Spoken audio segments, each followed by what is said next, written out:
Apakah bule mau tinggal di Indonesia?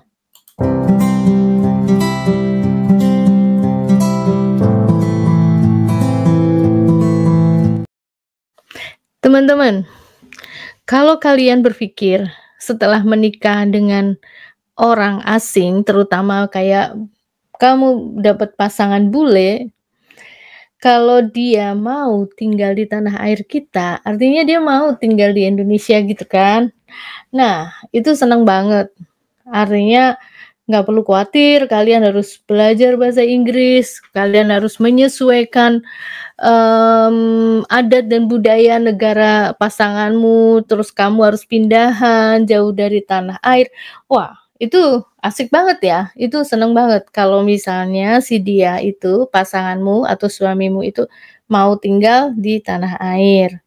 Nah, sekarang pertanyaannya, kalau misalnya dia nggak mau tinggal di tanah air gitu, atau sebetulnya mungkin ada juga yang mau tetapi nggak bisa karena dia nggak ada kerjaan, terus aku mau ngapain kalau di negaramu, di Indonesia sementara aku nggak kerja, gimana mau hidup gitu kan.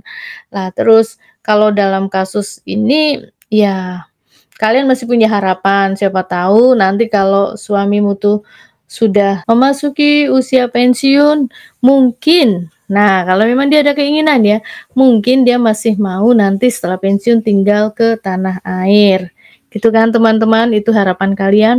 Tetapi begini, yang kita bahas kali ini adalah seandainya kalau misalnya pasanganmu itu nggak pengen, memang tidak mau atau tidak bisa atau nggak ada keinginan sama sekali buat tinggal di tanah air, terus gimana ya, Kak?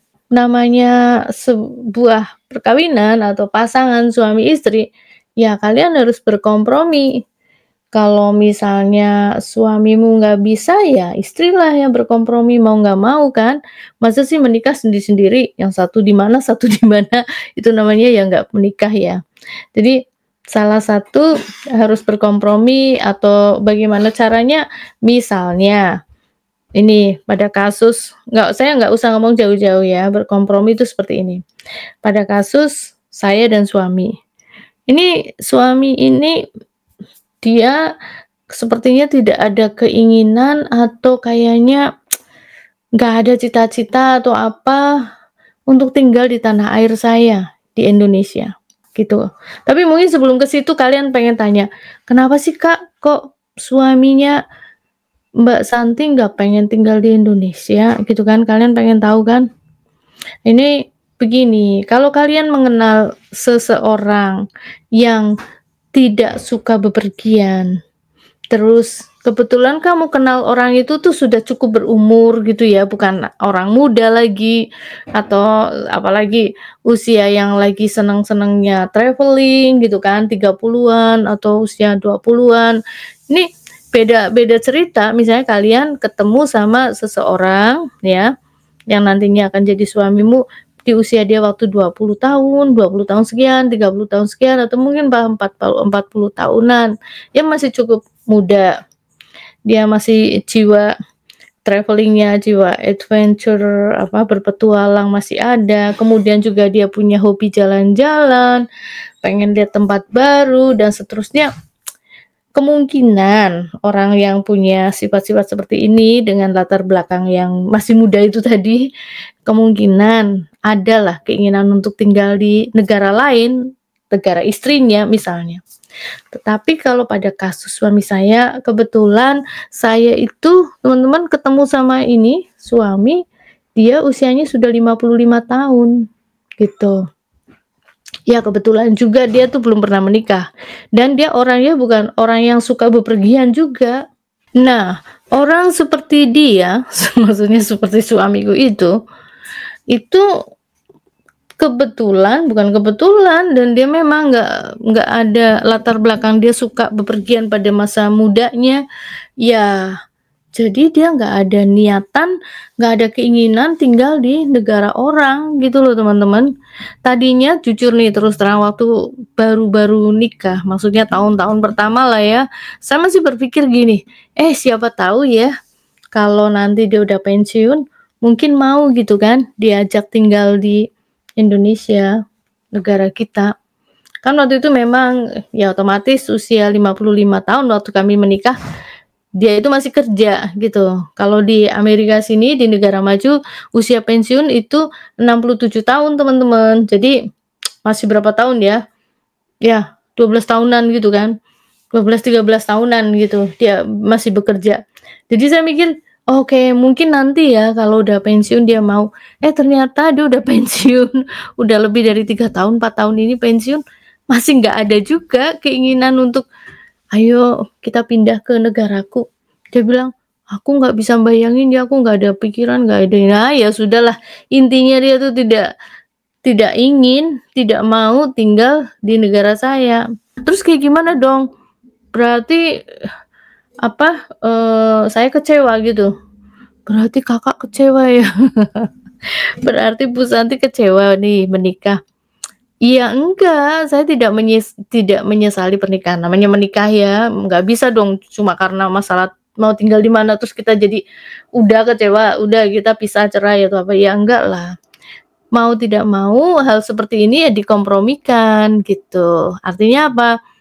Ya namanya juga sudah sudah pasangan suami istri ya kita harus bersama. Ya udah nggak apa-apa, karena saya lebih bisa beradaptasi, saya lebih bisa hidup di Amerika daripada kalau suami tinggal di negara saya kemudian dia nggak happy, makanannya nggak cocok, kemudian dia nggak bisa ngomong, kemudian dia nggak punya, lingkungan yang mendukung dia. Terus nanti sedih dong, apa nanti dia ya bisa sakit, bisa apa. Masalahnya begini, seminggu aja, baru seminggu di Indonesia, dia udah turun berat badannya sampai 5, 10 kiloan gitu. Kayak orang tersiksa gitu, teman-teman. Lah, ini baru tinggal seminggu lah, kalau tinggal sebulan, kurus kering dong dia. Jadi kalian bisa bayangkan ya, sementara sayanya happy, bisa kulineran, makan ini, makan itu, segala macam, dianya ada aja yang nggak cocok. Nah, itu, kalian harus pikirkan itu. Jadi nggak sesederhana teman-teman, menikah terus, "Oh nanti mau diajak tinggal di Indonesia aja." Nggak seperti itu. Itu gambaran saya dulu juga kayak gitu, tapi ternyata tidak seperti itu. Tetapi, ya itu tadi teman-teman, kompromi. Dia memfasilitasi, ya puji Tuhan, alhamdulillah dia memfasilitasi saya, eee, pulang setiap tahun gitu kan. Saya masalah pulang bisa bareng dia, ditemenin dia atau pulang sendiri, pokoknya tidak ada masalah kalau saya mau pengen pulang atau apa gitu, nggak dibatasin. Ya sayanya yang tahu diri ya, namanya juga jauh, biaya banyak, ya udahlah setahun sekali cukup. Kecuali kalau ada halangan kayak ada Covid atau apa, ya sudah. Bisa pulang setiap tahun aja sudah bagus. Oke. Nah, intinya gitu, jadi harus dikompromikan. Dan jangan kalian bayangkan menikah dengan orang asing, berarti kita bisa atur dia, ya nggak bisa juga, sama saja lah teman-teman, menikah sama orang mana saja ya sama aja. Kalau kalian belum mengenal dia, kalian kan nggak tahu. Kalau sudah tahu kan kalian jadi bisa bagaimana ini didiskusikan atau apa.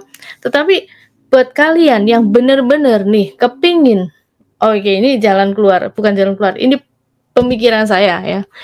Berdasarkan pengamatan dan pengalaman saya, kalau kalian ingin menikah dengan orang asing, dengan bule atau siapapun itu orang asingnya, tetapi pengen tinggal di Indonesia, ya kalian sebaiknya kenalnya itu dia memang tinggal di Indonesia.